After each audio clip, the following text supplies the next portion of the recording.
किसान भाइयों नमस्कार। आप जिस जमीन पर खेती करते हैं और कॉरपोरेट कंपनियों ने किसानों की जो दशा बना रखी है, यह लेख उसी घटना पर आधारित है। यूट्यूब चैनल पंकज की किसान पाठशाला के माध्यम से मैं पंकज तिवारी इस घटना को आपके सामने प्रस्तुत करने जा रहा हूं। मेरे प्यारे देशवासियों, भारत देश के किसानों की कहानी कुछ इस तरह से है। आज से 40 से 50 साल पहले सब कुछ ऑर्गेनिक हुआ करता था। हर किसान के पास गोबर की खाद थी। यूरिया के लिए शहर में जाकर लाइन में नहीं लगना पड़ता था। खुद के खेत का बीज था। सब्जी की खेती तो किसान अपने घर की छत और छप्परों पर पर्याप्त मात्रा में कर लिया करते थे। आने वाली अगली फसल के लिए क्वालिटी का बीज संभाल कर रखते थे। खेती बाड़ी पूरी तरह से आत्मनिर्भर हुआ करती थी। फिर शुरुआत होती है किसानों की बर्बादी का। इतने बड़े खेती के सेक्टर में कॉरपोरेट कंपनियों की नज़र पड़ती है और वो बाजार में बनिया के पास पहुंचती है।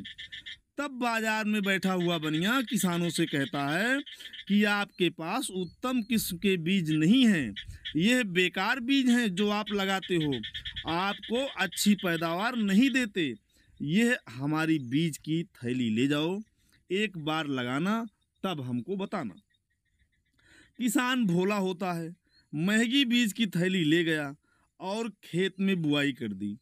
उन बीजों के साथ किसान के खेत में जहरीली विदेशी खरपतवार उगाए। खेत में अजनबी घास देखकर किसान फिर बनिए के पास गया। फिर बनिया बोला, ये दवाई ले जाओ, खेत में छिड़काव करो। मजबूरी में किसान को उस खरपतवार को खत्म करने के लिए जहरीली दवाई चुपचाप खरीदनी पड़ी और अपने खेत में डालने पड़े। कमजोर बीज से कमजोर पौधे खड़े हुए तो कीट भी उसमें चिपक गए। तो बनिया बोला, ये कीटनाशक छिड़को तथा रासायनिक खाद डालो, तभी अच्छी पैदावार मिलेगी। मरता क्या न करता, किसान को रासायनिक खाद और कीटनाशक खरीदना पड़ा। अच्छी पैदावार के चक्कर में हर बार 2 गुना रासायनिक खाद और कीटनाशक छिड़कने लगा, क्योंकि वह बीज ही इस तरह के थे कि बिना रासायनिक खाद और कीटनाशक के पैदावार दे ही नहीं सकते थे। हर बार पहले से ज़्यादा जहर चाहिए। जैसे नशेड़ी को हर आने वाले दिन हाई डोज चाहिए। अब किसान बनिया यानी कॉरपोरेट के चंगुल में पूरी तरह से फंस चुका था।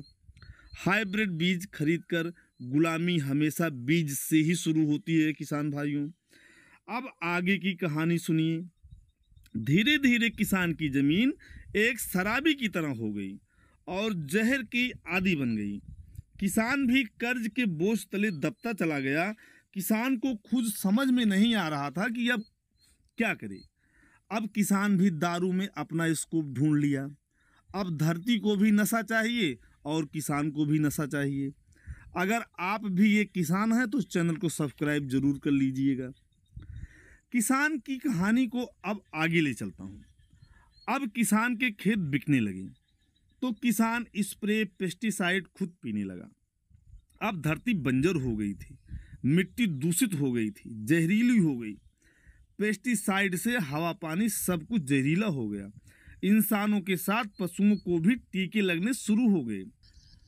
कॉरपोरेट ने बीज, खाद और कीटनाशक का एक बहुत बड़ा बाजार खड़ा कर लिया। कैंसर जैसी भयानक बीमारियों का जन्म हुआ और इसी के साथ ड्रग्स इंडस्ट्री ने मानव औषधि का जो बड़ा बाजार खड़ा कर लिया, क्योंकि रासायनिक खाद से पैदा हुए अन्न ने मानव शरीर को बीमार बना दिया। रोग प्रतिरोधक क्षमता क्षीण हो गई।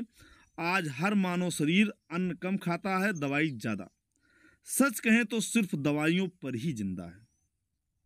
अगर ये बात सही लगे किसान भाइयों तो एक लाइक कर दीजिएगा। अब किसान की कहानी को आगे बढ़ाते हैं। आज किसान की पूरी खेती कॉरपोरेट के कब्जे में है।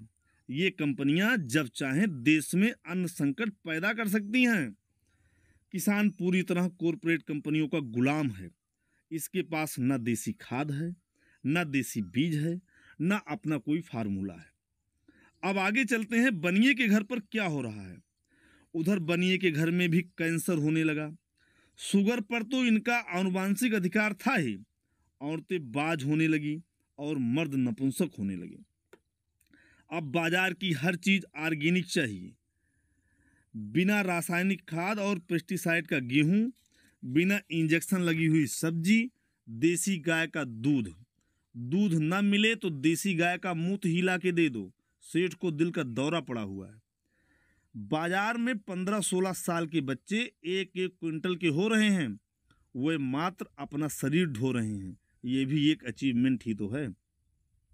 अब सरकार के साइंटिस्ट कह रहे हैं कि पारंपरिक खेती मत करो, बागवानी करो, हर्बल खेती करो, औषधीय पौधे लगाओ, कमर्शियल खेती करो। ये सब किसान पैदा तो कर लेगा, यहाँ भी वही बनिए का रोल। किसान को मार्केटिंग नहीं आती, अपना प्रोडक्ट सीधा इंडस्ट्री को बेचना नहीं आता, मतलब मुनाफा किसी और को मिलेगा। कटना हर हाल में खरबूजे को ही है, चाहे नीचे से चाहे ऊपर से। और सरकार के पास कृषि क्षेत्र में ना तो कोई लॉन्ग टर्म प्लानिंग है और ना कोई विजन है, क्योंकि जो कृषि विशेषज्ञ सरकार में बैठे हुए हैं उन्होंने कभी खेत का मुंह देखा ही नहीं है। ये रही किसान और किसान के खेत की बर्बादी की कहानी। यह लेख आपको कैसा लगा कमेंट में ज़रूर बताइएगा। किसान भाइयों, आज कुछ किसान भाइयों का जन्मदिन है, उन्होंने हमसे नाम लेने का आग्रह किया था। मोहम्मद शमशाद आलम, नरकटियागंज बिहार; विष्णु प्रसाद, जयपुर राजस्थान; कामता प्रसाद, रांची झारखंड। आप सभी को जन्मदिन की बहुत बहुत शुभकामनाएं। आपका जीवन मंगलमय हो। आप सभी को पंकज तिवारी का नमस्कार।